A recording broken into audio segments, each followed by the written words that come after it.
Posnick from the YouTube API Developer Relations team, and I'm here with Dean Jansen from Amara, joining us live from New York City. And via Hangout, we have Arthur. Hello, Arthur.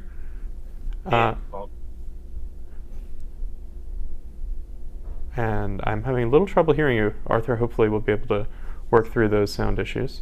Arthur's joining us from Sao Paulo, and he's the developer working on Amara, and Dean is one of the co-founders? Yep. Cool. Yep. Okay, so we're talking about Amara. What is Amara? And how did you get started? What's some background behind the company? Yeah. So I guess we've been working on this piece of software for about 3 years now. Amara is essentially, we think, the easiest way to create captions from scratch or subtitles for videos. And beyond that, and the beginnings of the project really were around why is it so difficult to create captions. A lot of the software, while freely available, can be difficult to use. You've got to download it, install it on your computer, etc. And so that's kind of what the birth of Amara was. And we figured, this is the internet age. Why isn't there an easy way to do this, and why isn't it collaborative? Sure. And so the whole idea behind Amara was make it so that you can take a video from anywhere on the web, whether it's on YouTube or Vimeo or hosted on your own server, plug it into our platform, and then be up and running in seconds, and also be able to engage friends, strangers, volunteers, anyone on the internet to help you then translate video. Sure. So a big part of it also is around collaboration and kind of the Wikipedia style model. Yeah. Okay, and to be sure I have my terminology right, is there a difference between captions and subtitles? I don't want to use one instead of the other. That's a really good question. Yeah. And we had a lot of learning to do also, and I think we're still learning a lot. But captions in the U.S. are oftentimes thought of as something for someone who's deaf or hard of hearing, that will have the audio information. So if a door slams shut, then you'd get the door slamming. Okay.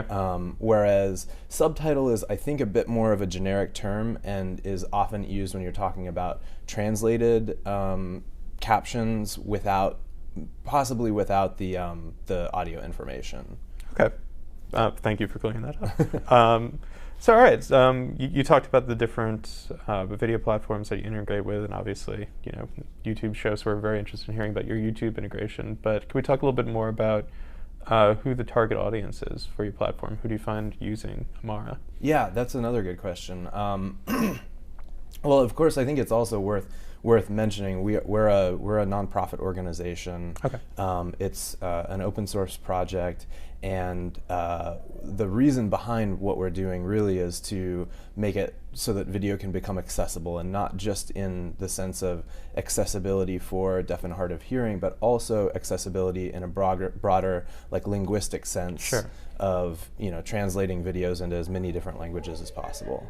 And so the audiences are varied. I mean, someone who's going to be a consumer of captions or subtitles is going to be anyone who doesn't speak a language, which I'm sure there are a couple languages you don't speak. I certainly don't speak a lot of languages. Absolutely. And then we have a pretty exciting community of both deaf and hard of hearing people, but also folks who are we have a caption team that's purely around requests from deaf and hard of hearing users. So they can basically say, hey, I'm interested in this video, I'd like to have it captioned. Okay. And then people caption it. So there's a lot of different viewing audiences. And then of course, I think anyone who's making video is potentially a creator audience. Sure, totally. And obviously it goes without saying, YouTube is a global platform. Yes. I'm an English language speaker, but I often find myself interested in content that's not in English, and it's a real barrier to me if there doesn't happen to be subtitles for that. So I certainly appreciate it, even as someone who's an English speaker. So we talked a little bit about content creators, and let's say I'm not somebody who would initially think of, hey, I should be providing captions or subtitles for my videos. What's the value proposition? Yeah. Why should I as a content creator, really go about captioning as much as possible? Well, I think if you strip out a single reason, then it can be easy to sort of brush past it. But when you think about the broad application of having same language subtitles or captions as well as translated captions, you start out with having a basis of better SEO. So your video is captioned, you've got more metadata around the video content. It's easier for people to find. It's easier for you to go back and refer to, well, when were we talking about drones in that news sequence? Yeah. And we can get right there. On top of that, you have the accessibility reasons for deaf and hard of hearing folks. On top of that, you start to potentially, if you're engaging volunteers, you're bringing in folks and engaging them in a real and meaningful way in your content. TED. It seems like a nice way of building a community around a video. Well, the TED Talks conference, they have a humongous volunteer community of translators. I think there are 14 or 15,000 of them right now. They're all volunteers, and TED thinks of that community as a hugely valuable part of sort of the overall like TED conference organization. And they speak very highly of the people who are, putting in their time and effort and a lot of hard work to translate the, 12,000 or 15,000 TED Talks and 20,000 TEDx Talks. And this is obviously one of the more scalable ways of doing that. I mean, it's a very daunting process if you have one person one person who happens to know dozens of languages sitting at a keyboard. That doesn't scale very well. Right. And so so to get back to your question, even someone who's a content creator that is just kind of, has a popular YouTube channel, let's say, and may not know a lot of reason to do this, if they want to get a more global audience, this is a way not only to get your video captioned, but also to see or to get it subtitled into different languages, but also to have kind of ambassadors potentially in these other languages. Okay, and this is the sort of thing that's kind of hard to come up with really strong metrics about, but I'm certainly, I would assume that this increases viewer engagement. I mean, it just really raises the potential audience from just everybody who can speak one language to a much wider global audience. So this was your trickiest question, I think. This is something that, because we're not the primary viewing platform, you can come onto Amara and watch videos in different languages, but I think a lot of times people are syncing subtitles back to YouTube, let's say, or on TED.com. They're kind of hosting them, they're caching them on their side. Okay. So a lot of the metrics we actually don't have access to, and I don't know if that's something, if we would love it if YouTube started making some of this stuff more public, or even a broad summary of here's what we're seeing across lots of videos. Yeah, that's something I'd like to follow up with internally, definitely. Okay, so hopefully folks are aware of the power of captions and why going about captioning your videos is pretty important. Can we actually dive into a demo of how you could use Amara to do that? Absolutely. I might have to unlock sure. for you right now, but if we can pull up the demo, I think we should be good to go. All right. So I chose a nice and non-copyrighted Creative Commons video for us to experiment with here. I'll jump over to the Amara website. It's, I guess right now, a little bit, there's a lot going on right now, but the most important thing is there's a box right here that says put a URL in and click subtitle. Okay. So I'll go back to my YouTube tab. I'm going to copy the URL here of this Creative Commons video.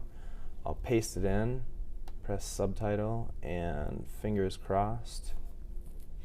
Bingo. Okay, so this is an Amara video page. This is kind of the home base for the page, and if you're wanting or for the video, if you're wanting to invite other folks in, this is where you would point them. Okay. So again, you can put in any video idea you want here. It's not necessarily something in your own channel. It might be something that you're just interested in and you want to engage the community in crowdsourcing the captions. Okay. Right.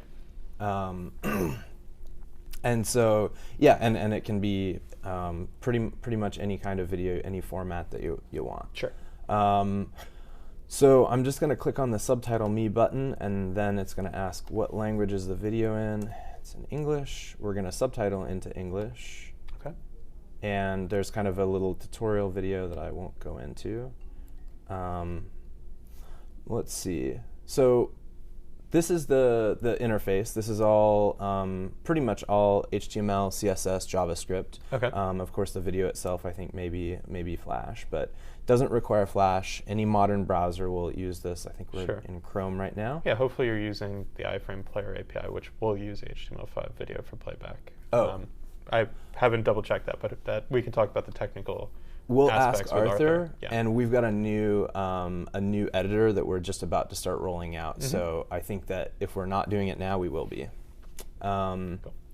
Okay, so to start with, I think it's for anyone who's done captioning, this may or may not look familiar, but the process is oftentimes set in point, type out what you hear, set out point, next. And so we've broken it into sort of 3 distinct steps that break that apart. The first is just transcribing everything you hear and laying it all out. So I'll do like one line here just to show how it works, and then I've got another window that has more work done. Sure. So I just press play here. Rewind. What does it mean to be human if we don't have a shared culture? And what is a shared culture? So being a speedy typer is pretty important. So the interesting thing is that we've got a thing here called magical auto pause. That's one of the modes. So as long as I'm typing, I'm kind of doing a little bit of movement of the cursor to keep it typing. When I let off, it's going to say, okay, you're done typing, and unpause the video for me and rewind it just a little bit. That's quite nice. Okay. There it goes. And so I can kind of just keep typing, and it'll sort of watch the background of my typing and pause and unpause for me. It's really nice integration. Cool. So once I've got everything typed out in this other window, let's see if this is going to work. Successfully resumed editing. Yeah, all right. Nice. So in this one, I've typed out a bunch of lines. You just go through, you type out all the dialogue, then you go to the second step. Got another helpful video. The second step is modeled after a video game. It's kind of like Dance Dance Revolution. Okay. And the idea is that you're just tapping every time you hear the what's the dialogue, and it's going to time the lines out for you. Gotcha. Cool. So I'll just do a couple of these lines so we can see how it works. And I don't know if you're able to hear it, but. What does it mean to be human if we don't have a shared culture? And what does a shared culture mean if you can't share it? It's only in the last 100 or 150 years or so that we've started tightly restricting how that culture gets used. The internet enabled an infrastructure. So I'll pause that.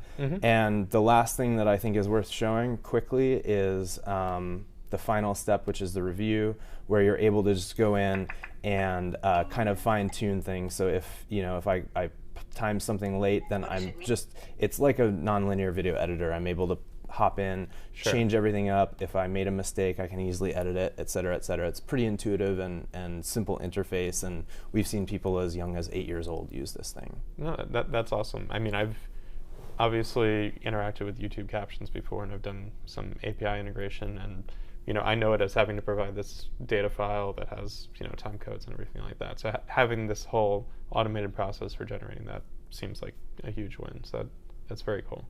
Cool. And it's a really nice integration too. Once you're done, you submit your work. You can then download the SRT files. We provide a lot of different formats. You can upload those onto YouTube, and now we'll talk, I'm sure, about the YouTube syncing integration as well.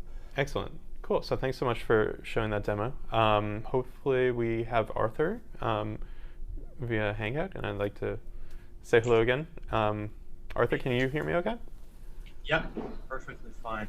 Okay, and I can hear you now, so that is definitely a lot better than earlier on in the show. So thanks so much for joining us. I know that you're one of the developers who was working on this open source project. I guess, first of all, it's interesting that this is all an open source project. So if folks are interested in looking at some or all of the code, how would they go about doing that?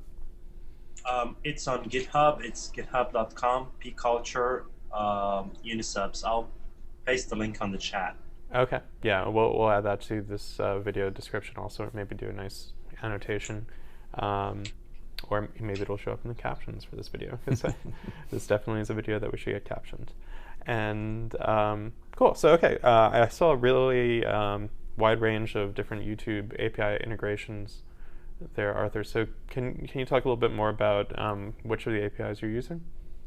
Yeah, we use the YouTube API in a bunch of places, actually. So when you're adding videos to Amara, basically our servers are using the version 2 of the API, which is the Atom-based one, to gather data about that video. From everything from, is this video private, can we view it, then metadata, the title, description, and length, and stuff like that. So that's how we register that video on our website. We then, as soon as you add the video, we pull every caption that the video has on YouTube already. Okay. Not the auto-created ones, but the ones that are user-generated on YouTube. And that's part of the standard V2 API that anybody could do for pulling the captions. Yeah. It's the part of the Captions API, which is just standard. So we pull those in. Whatever you have already on your video on YouTube, it's going to be there on Amara. So it's nice because, if any subtitling work has been done on YouTube, once you add it to Amara, the work isn't lost. It's already there. Great. So that's using, the regular API, the Captions API to bring them in. That's pretty much on the back end. When you're using our tool to subtitle the video, or we also allow you to embed the video anywhere else, on a website, on a blog, just like YouTube embed. We are obviously interfacing heavily with the JavaScript API. The player APIs. Player APIs. Okay. Are you actually using the iframe player, or do you know if you're using that or the older? The iframe player is in beta. We are now using, I think, the iframe player only on Android. Because we'd just rather not use Flash. Kind of, it depends.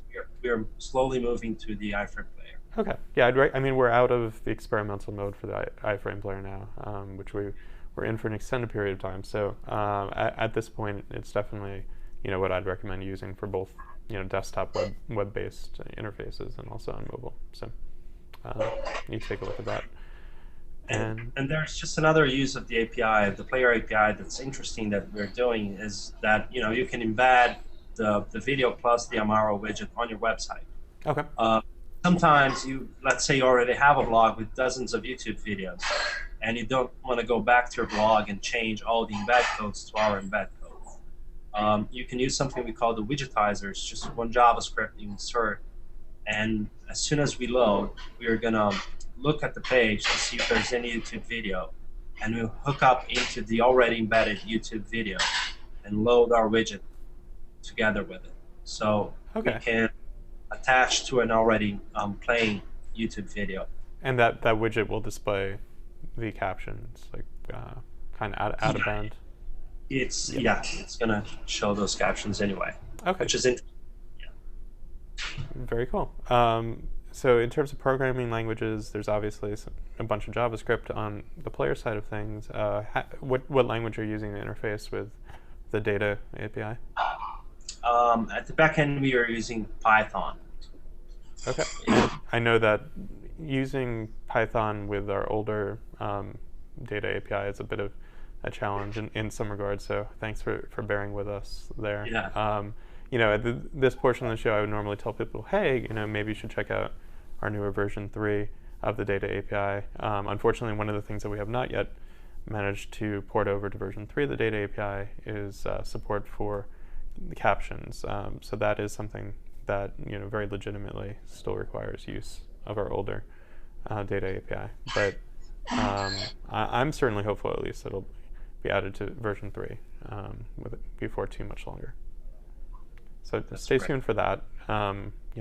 We make announcements about that sort of thing on our blog and Google Plus feed and that sort of place. Okay, so any general feedback that you have about the development process? Any gotchas that you want to point out to other developers who might either be looking at your code and trying to learn from it, or trying to do similar things themselves? Well, I think the version 2, the data APIs, the older versions were a bit hard to work with.